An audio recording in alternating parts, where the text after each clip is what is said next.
नमस्कार दोस्तों, समाचार विश्लेषण पर मैं हूँ रतिकांत सुमन। आज यह एक बांग्लादेश के खिलाफ में यह एक सीरीज शुरू की जा रही है, जिसमें बांग्लादेशियों में जो हिंदुस्तानी है और हिंदू लोग हैं, जो रहने वाले, वे हिंदुस्तानी तो है नहीं, वे बांग्लादेश के ही निजी निवासी हैं, लेकिन उन हिंदुओं पर अत्याचार हो रहा है, उन हिंदुओं को मारा जा रहा है, जलाया जा रहा है, वे जहाँ कहीं भी देखते हैं। और वे ऐसे कट्टरपंथी मुस्लिम इस्लामिक हैं जो कि उन हिंदुओं को वहाँ रहने नहीं देना चाहते हैं। उन्हीं हिंदुओं के समर्थन में यह सीरीज शुरू किया जा रहा है। यह समाचार का सीरीज होगा, जहाँ पर कि वहाँ जो रहने वाले हिंदू हैं, उनके पक्ष में विश्व धरातल पर विश्व के जो ऐसे मानवतावादी लोग हैं जो उन इस्लामिक कट्टरपंथियों का विरोध करें, उन्हें यह कहा जाएगा। और देश में, भारत में एक माहौल इस प्रकार का बने जिससे कि हिंदुओं की रक्षा हो सके। विश्व में वे जहाँ भी रह रहे हैं, अब इस्लामिक जितने भी देश हैं, वे हिंदुओं पर यदि इस प्रकार से अत्याचार करेंगे तो यह बड़ी ही शर्म की बात है। इसी विषय पर एक सीरीज मैं शुरू करने जा रहा हूँ। तो जो हिंदू हैं वहाँ पर बांग्लादेश में, उन्हीं के समर्थन में यह वीडियो है। तो आप देख रहे हैं समाचार विश्लेषण को, मैं हूँ रतिकांत सुमन। तो आप पिछले दिनों अभी जो बांग्लादेश में वहाँ पर हो रहा है हिंदुओं पर, और वहाँ पर चिन्मय दास आदि को जो वहाँ पर गिरफ्तार कर लिया गया है, उन्हें यातनाएं दी जा रही हैं। और वहाँ पर जो मुस्लिम कट्टरपंथी हैं, वे जुलूस निकाल निकाल कर कह रहे हैं कि इन हिंदुओं के मंदिरों को तोड़ो, इन्हें खत्म करो हिंदुओं को, और यहाँ से हटाओ। अब वहाँ पर लगभग 2 करोड़ से ज़्यादा की आबादी हिंदुओं की है।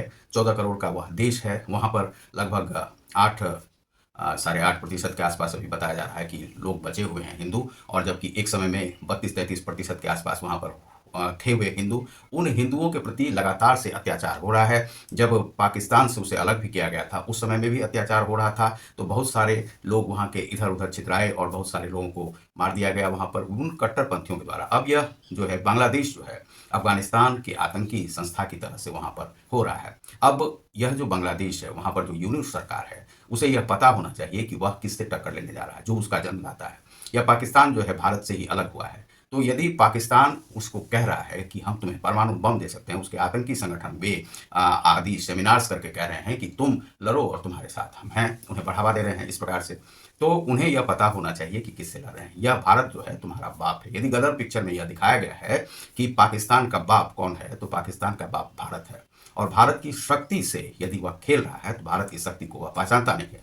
आज विश्व स्तर पर जितने भी देश हैं, वह भारत के समर्थन में हैं। यदि भारत में यदि इस प्रकार से माहौल खराब किया जाएगा, जहाँ पर कि हिंदुओं पर अत्याचार किया जाएगा, तो हिंदुओं की रक्षा के लिए यदि हमारा देश नहीं उठेगा तो कौन उठेगा? हमारा नेपाल नहीं उठेगा। नेपाल में भी यदि इस प्रकार से होने लगे तो क्या भारत नहीं उठेगा? उठेगा ही। हिंदुओं पर अत्याचार हो रहा है, तो जो मान लीजिए उइगर मुसलमानों पर जैसे चीन में होता है, तो क्या उसके आप खिलाफ में बोल पाते हैं? एक नहीं बोल पाते हैं। आज आपको यदि वहाँ से चीन जो है खदेड़ना शुरू कर दे, चीन से आपके इतने कर्ज हैं आप की कि चीन आपको हड़प भी सकता है। और आप भारत से अभी आप इस प्रकार से द्वेष मोल ले रहे हैं, और आप जो है पाकिस्तान जो है, जो कि चीन का खाया हुआ बैठा हुआ है, चीन यदि आपको हड़प लेगा, वह भारत के कारण से आप जो हैं सो बचे हुए हैं। लेकिन आप आज भारत के खिलाफ में ही लड़ रहे हैं, हिंदुओं को यातनाएं दे रहे हैं। जो हिंदू मुस्लिम इस्लामिक जो लोग हैं, जो भूखे नंगे लोग हैं, उन्हें खिलाने के लिए हैं। आज आप अपने पैरों पर स्वयं ही कुल्हाड़ी मार रहे हैं। आप प्रधानमंत्री नरेंद्र मोदी को गालियां देते हैं, प्रधान, और बिना नाम लिए हुए बोलते हैं, तो नाम लिए हुए भी आप बोल सकते हैं कि भारत जो है बांग्लादेश का दुश्मन है। ऐसे वहाँ के कट्टरपंथी कहते हैं। उन कट्टरपंथियों को मैं बताना चाहता हूँ कि भाई, तुम जिस परमाणु बम की धमकी भारत को दे रहे हो, वह परमाणु बम की धमकी भारत देता नहीं है, भारत करता है। यदि भारत चाहेगा तो तुम्हें वही स्थिति कर देगा जो तुम्हारी स्थिति जो फिलिस्तीन और लेबनान आदि में वहाँ पर हुआ है। और यदि इसी प्रकार से करते रहोगे तो तुम्हें पाकिस्तान से तो बांटा गया है। अब पाकिस्तान और बांग्लादेश को एक करके भारत जो है सो भारत में मिलाने का प्रयास भी कर सकता है। और यह इसलिए भी जरूरी हो जाता है आज के समय में कि भारत के साथ और हिंदुओं के साथ तुम अत्याचार कर रहे हो। जो तुम पर उपकार करता है, उसका तुम अपकार कर रहे हो। तो हमें भारतवासियों से कहना है कि इसके विरोध में जरूर ही खड़ा हों।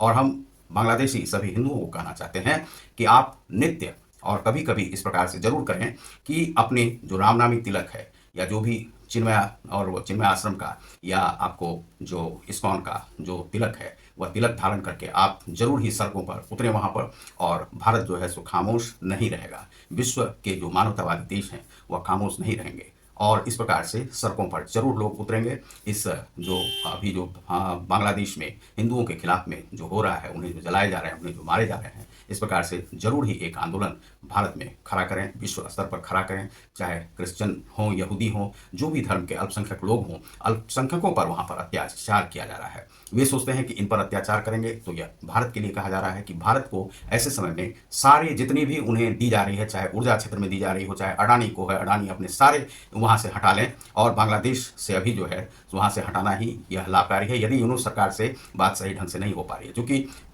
खालिदा जो है जिया यहीं पर हैं और वह अभी तक वहाँ पर सही नहीं हुआ है, लेकिन हिंदू को मरने के लिए छोड़ा नहीं जा सकता है, या तो वे हिंदू के इलाके को वहाँ से अलग किया जाए। एक और युद्ध यदि लड़ना पड़े भारत को तो लड़ा जा सकता है, हिंदुओं को अलग करके उसका राज्य को दिया जा सकता है। बांग्लादेशियों के खिलाफ में भारत में एक जन विरोध शुरू हो, यहाँ पर जो है सो होटलों आदि में उन्हें रहने के लिए नहीं दिया जाए, वे जहाँ कहीं भी हैं बांग्लादेशी उनके खिलाफ भी यहाँ पर कार्रवाई हो, और ध्यान रखें कि जो हिंदू हैं उनके खिलाफ में नहीं, और जो कट्टरपंथी बांग्लादेशी यहाँ पर आए हुए हैं और जो वहाँ पर अत्याचार कर रहे हैं, तो यहाँ पर भी आपको अत्याचार से मुक्त नहीं रहने दिया जाएगा। हम भारत का माहौल ख़राब नहीं करना चाहते हैं, लेकिन यदि आप ऐसा करेंगे तो आपको ऊपर कार्रवाई होगी और हम हिंदुओं का जो ज़मीन है वहाँ से अलग करके रहेंगे। यह चाहे आप यह आतंकवादी घोषणा समझ लीजिए या जिस प्रकार से समझे, यदि हिंदुओं पर अत्याचार होगा, इस्कॉन पर अत्याचार होगा, इस्कॉन के पंडितों को मारा जाएगा, मंदिरों पर हमला किया जाएगा, काली मंदिर को हमला किया जाएगा,